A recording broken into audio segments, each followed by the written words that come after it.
Hello friends, how are you all? Today we are going to do class 4 chapter The Foolish Man का आज हम लोग question answer करने वाले तो let's start. C3. On the basis of your reading of the story complete the following. Once Emperor Akbar asked Birbal to एक बार राजा अकबर ने बिरबल से कहा Bring 5 most foolish men in the city of Agra. 5 सबसे ज़्यादा बेवकूफ़ इंसान को ढूंढ के लाओ, वो भी आगरा के सिटी में. जो 5 बेवकूफ़ इंसान हैं उन्हें ढूंढ के लाओ. Second, Birbal agreed to do so and went out in search of. Birbal agree कर लिया और वो किसके सर्च में निकल गया था? The 5 most foolish man in Agra. 5 बहुत फुलिश मतलब 5 फुलिश मैन को ढूंढने आगरा में निकल गया था. Third, when Birbal asked the first man why he was not using his hands, the man answered that he मतलब बिरबल ने जब पहले इंसान से पूछा था कि आप अपना हैंड्स को क्यों नहीं यूज़ कर रहे उठने में, तो जैसे वो एक पॉन्ड में गिर गया था ना, लाइक जैसे वो इस पडल में, जो फर्स्ट मैन था वो इस पडल में गिर गया था, तो वही ये बिरबल ने जब पूछा तो ये क्या आंसर दिया वो हम लोग पहले जानेंगे. ये स्टोरी में तो हम समझ ही गए हैं बहुत अच्छे से, और अगर आप नहीं देखे तो डिस्क्रिप्शन में आप देख लीजिए क्योंकि बहुत फनी स्टोरी है. हाँ, if he change the position of his hand he would loss the measurement of the length of cloth his wife wanted. मतलब यहाँ बोल रहा है कि अगर ये अपना पोजीशन को चेंज किया, अपने हैंड को पोजीशन को चेंज किया, तो वो मेजरमेंट को वो खो देगा जो उसकी वाइफ को चाहिए.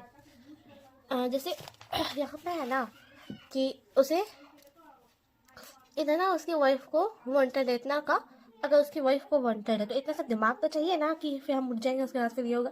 तो इसी सब में बहुत सारा है जिसमें बहुत फनी आता है. तो स्टार्ट करते हैं.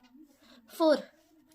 On the way he met, मतलब जब जा रहे थे वो, तो उसने एक दूसरे इंसान से मिला हु वॉज, जो carrying a bundle of straw. एक बंडल ऑफ स्ट्रॉ जो होता है मतलब घास फूस का जो एक बंडल होता है, मतलब जहाँ पे बहुत सारे बंडल मीन्स होता है बहुत सारे किसी भी चीज़ को इकट्ठा करने को बंडल कहते हैं. तो वो स्ट्रॉ के बंडल को on his head while riding a horse, वो अपने हेड में रखे थे जब वो हॉर्स में राइड कर रहे थे. 5. He asked him why he was carrying a bundle of straw on his head. The second man answered that हाँ, यहाँ पे लिखा हुआ है कि जब बिरबल ने पूछा था कि तुम अब ये स्ट्रॉ के बंडल को अपने हेड पे क्यों कैरी कर रहे हो, तो सेकंड मैन ने आंसर दिया horse was very old and very weak. जो हॉर्स है वो बहुत बूढ़ा हो गया है और बहुत ज़्यादा ही वो वीक है. मतलब हाँ, वीक मीन्स कमज़ोर होना, वो बहुत कमज़ोर था. 6. The third foolish man was searching. जो तीसरा फुलिश मैन था वो सर्च कर रहा था. इस diamond ring lost somewhere in darkness. वो एक अपना डायमंड रिंग को एक डार्कनेस में खो दिया था और वो एक स्ट्रीट लाइट के नीचे खोज रहा था.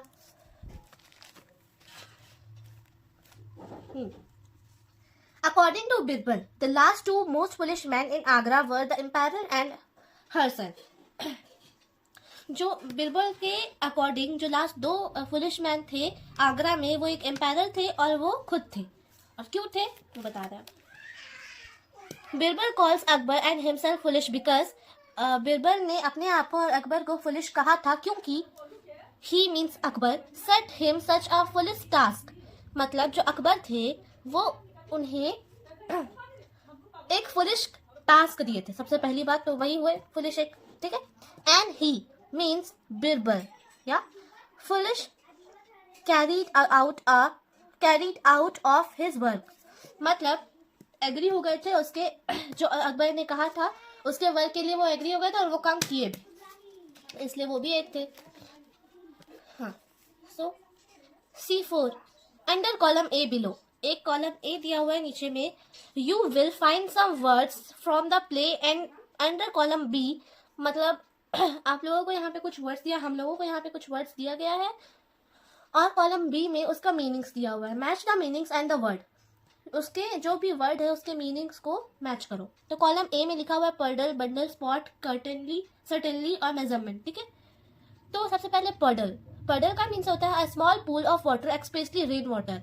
तो पर्डल का मतलब होता है कि एक स्मॉल पूल वाटर का रहेगा और वो खासकर रेन वाटर के लिए होता है। Bundle, a collection of things Tide together. Bundle means होता है एक किसी भी चीज का कलेक्शन और वो मतलब बंधा हुआ हो, उसको कहते हैं बंडल। ठीक है। स्पॉट, अ पर्टिकुलर प्लेस और एरिया, एक पर्टिकुलर मतलब एक खास कोई जगह या तो कोई एरिया को हम लोग स्पॉट बोलते हैं। ठीक है। सर्टेनली, हाँ, विदाउट डाउट। सर्टेनली का मतलब होता है कुछ भी डाउट के साथ नहीं, एकदम अच्छे से बोल दिया, कुछ भी हो गया, उसको कहते हैं सर्टेनली। तो मेजरमेंट, हाँ। Length and width etcetera found by measuring. Length और जो विड्थ होता है, मतलब इसे हम लोग कहते हैं लेंथ और इसे कहते हैं विड्थ। और ठीक है, इसे लेंथ कहते हैं और इसे विड्थ कहते हैं। ठीक है। तो या फिर और कुछ भी जो मेजरिंग के तौर पे हम लोग को पाया जाता है उसे मेजरमेंट कहते हैं। A5, read the extract and answer the question given below. ठीक है, इस एक्सट्रैक्ट जो दिया हुआ है इसे पढ़ो और जो वहां पे क्वेश्चन आंसर दिया हुआ है उससे आंसर को ढूंढो। ठीक है। तो Birbal, what you are searching for. Birbal पूछता है तुम क्या सर्च कर रहे हो। Third man, I have lost my diamond ring somewhere out there in the darkness. मैं अपना डायमंड रिंग को खो चुका हूँ कहीं डार्कनेस में। ठीक है। Pointing to a dark spot far away from there he is standing, मतलब वो एक पॉइंट कर रहे हैं थोड़ी दूर के एक डार्क स्पॉट को, स्पॉट मीन्स एक पर्टिकुलर स्पेस। ठीक है। तो वहां को वो पॉइंट कर रहे हैं और जहां से वो खड़े हैं वहां से वो पॉइंट कर रहे हैं उस जगह को। ठीक है। Since I could not see over there, मैं वहां नहीं देख सकता। So I am looking for my ring here in the light, तो मैं वहां नहीं देख सकता इसलिए मैं यहाँ पे इस स्ट्रीट लाइट के नीचे देख रहा हूँ। क्या पता यहाँ मिल जाए, लेकिन वो तो बेवकूफ है ना, उसको क्या पता, इसीलिए तो नाम है द फुलिश मैन। तो अब हम लोग इसका क्वेश्चन आंसर करेंगे। What is the third man looking for. हाँ, the third man is looking for his diamond ring. Where was he lost the ring. He was lost the ring somewhere in the darkness. How do you know that he is foolish. Answer, he was lost his ring somewhere in darkness, but he is looking for it under the street light.